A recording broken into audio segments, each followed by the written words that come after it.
Marcus, a hard-working man, finally enjoys his dream home, but his peace shatters when fake officers show up, claiming he doesn't belong.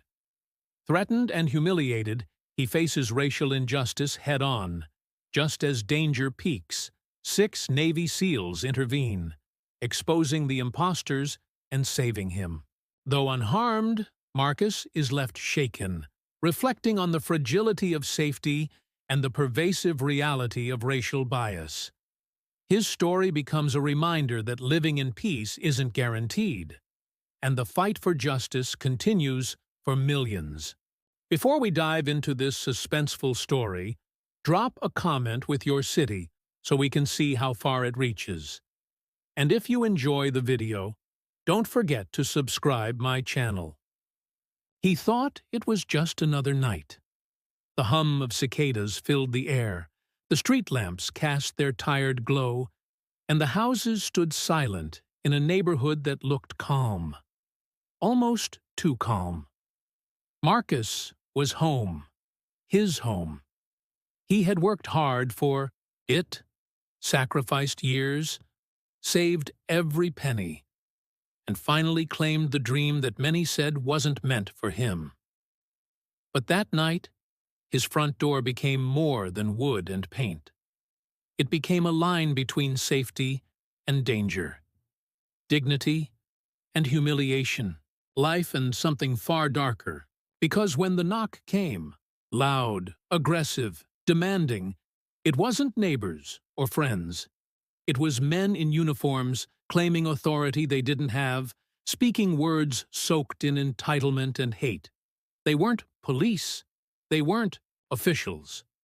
But they came with power, the kind stolen through arrogance, the kind built on the assumption that their word alone could decide who belonged and who didn't. And in that moment, Marcus stood on the edge of something he couldn't yet see. His night was about to unravel into a story that wasn't just about him. It was about every injustice too often swept aside, and every life forced to fight for its right to exist. The question was, would he walk away from this night unchanged? Or would he become another name? Another story the world tried to forget? Marcus was a man of routine. 38 years old, quiet by nature, steady in his ways. He worked long shifts as a systems analyst, the kind of job that demanded focus, but gave him the satisfaction of providing stability. After years of cramped apartments and second-hand furniture, he had finally bought a modest 2-story home in a suburban neighborhood. It wasn't flashy, but it was his dream realized. Fresh paint on the walls, a garden he tended every weekend, and enough space to invite his nieces and nephews over to play in the yard. To Marcus, that house wasn't just property. It was proof. Proof that hard work could pay off. Proof that he belonged, even in a neighborhood where faces like his were rare. Most evenings, he returned from work, hung his jacket by the door, and settled in with a simple dinner and late-night news. His neighbors knew him as polite, soft-spoken, the man who always waved when taking out the trash or offered to shovel snow for the elderly couple next door. He didn't cause trouble, didn't stir conflict. He believed that if he lived with respect, respect would follow. But beneath the calm surface of that neighborhood ran currents he could not control. Some saw Marcus not as a neighbor, but as an intruder, someone out of place. He noticed the looks sometimes, the double-takes when he jogged in the mornings, the way cars slowed just a little too much when he walked home at night. Subtle things, easy to ignore. Or at least, that's what he told himself. He believed that peace could be kept if he just focused on his own life, on his own path. That night, however, the illusion of peace cracked. The knock at his door wasn't polite. It wasn't a neighbor asking for sugar or a child selling cookies. It was hard, deliberate, the kind of knock meant to intimidate. Marcus froze, his fork halfway to his mouth. His heart tightened, an instinctual reaction he didn't want to admit he felt. He rose slowly, steps cautious on the wooden floor, and peered through the peephole. What he saw made his breath catch. 3 men stood there. Uniforms, badges shining under the porch light. Their faces carried authority, or rather, the performance of it. They said they were with the HOA, acting on behalf of community rules. They claimed Marcus was in violation, that his very presence was against regulations. Their tone left no room for misunderstanding. This wasn't about property lines or noise complaints. This was about him, his skin, his existence.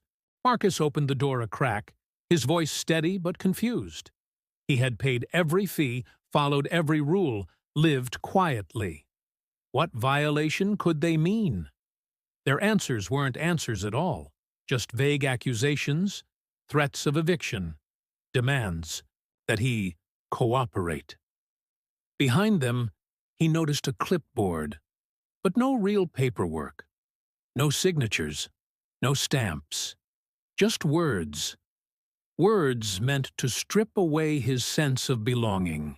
He tried to reason with them, pointing out the obvious. He was the homeowner. His name was on the deed. He wasn't renting. He wasn't trespassing. But the more he spoke, the more their smiles curled with condescension. They didn't want proof. They didn't want logic. They wanted fear. And they were close to getting it. The street seemed too quiet now, the silence pressing in as if the whole neighborhood was watching from behind curtains, but saying nothing. Marcus's palms grew damp. The men edged closer. One rested his hand on his belt, as if to remind Marcus of the power he pretended to wield. Another leaned in, whispering words Marcus would never forget. "People like you don't belong here." His heart thundered. He felt the weight of history pressing down, the weight of stories he had heard, names he had mourned, lives stolen for less than this. Should he shut the door? Should he call for help? Would that make him safe? Or make him a target? His mind raced with questions, none of which had answers. Then the headlights cut across the street. A truck pulled up. Then another. From them stepped 6 figures, broad-shouldered, calm, deliberate. Men, Marcus recognized. His neighbors. Former Navy SEALs. Men who had served together. Men who had seen real authority, real danger. And unlike the imposters on his porch, they carried themselves with quiet certainty, not bluster. The air changed instantly. The fake officers stiffened, their performance faltering under the gaze of men who couldn't be intimidated. The SEALs didn't raise their voices. They didn't need to. They stepped forward, forming a wall between Marcus and the threat. One of them spoke with the kind of firmness that comes only from experience. "You've got 10 seconds to leave." For a moment, no one moved. The imposters shifted, caught between pride and fear. Their badges looked smaller now, their uniforms more like costumes. And then, slowly, reluctantly, they stepped back, muttering excuses, pretending retreat was their idea. But everyone watching knew the truth. They had been exposed. Their power had crumbled.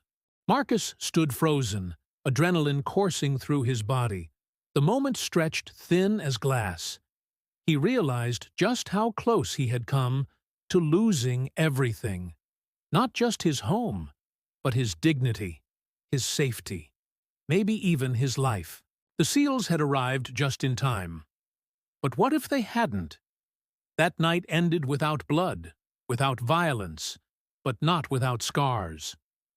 Marcus sat alone in his kitchen after the neighbors had left, staring at the glass of water he had abandoned hours earlier.